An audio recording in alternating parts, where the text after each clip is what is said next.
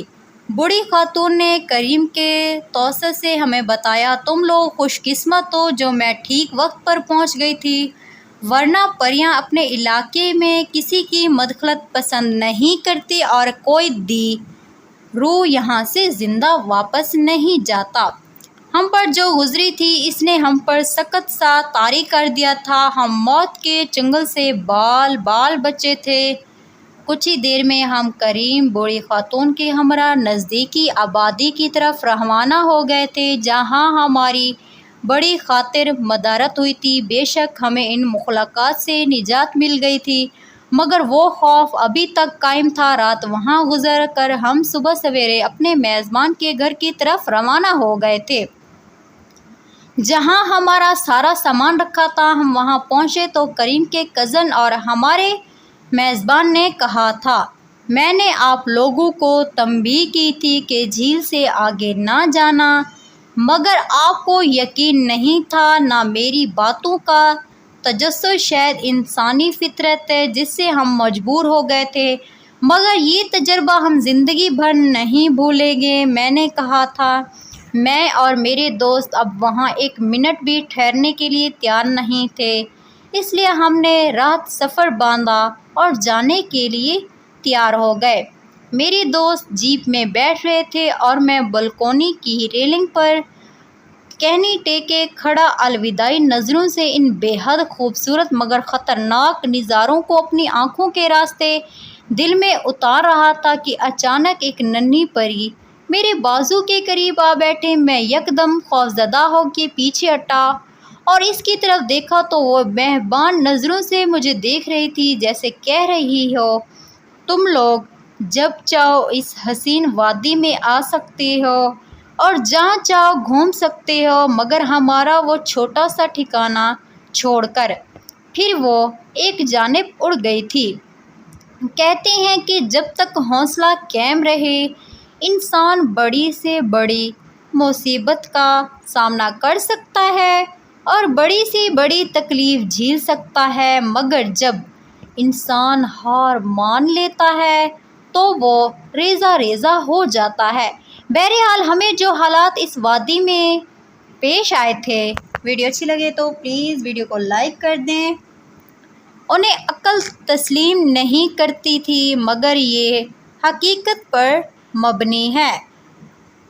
اس طرح کی مزید اچھی کہانیاں دیکھنے کے لیے آپ سے گزارش ہے کہ ہمارے چینل کو ضرور سبسکرائب کریں۔ آج بھی جب مجھے اس رات کا خیال آتا ہے تو یقین نہیں آتا کہ ہم اس وادی سے زندہ کیسے بچ گئے۔ اس طرح کی مزید اچھی کہانیاں دیکھنے کے لیے آپ سے گزارش ہے کہ ہمارے چینل زبردست اردو اسٹوری کو سبسکرائب کرنا مت بھولیے گا، اور ویڈیو اچھی لگے تو ویڈیو کو لائک کر دیں۔ شکریہ۔ دوسری ویڈیو تک کے لیے اللہ حافظ۔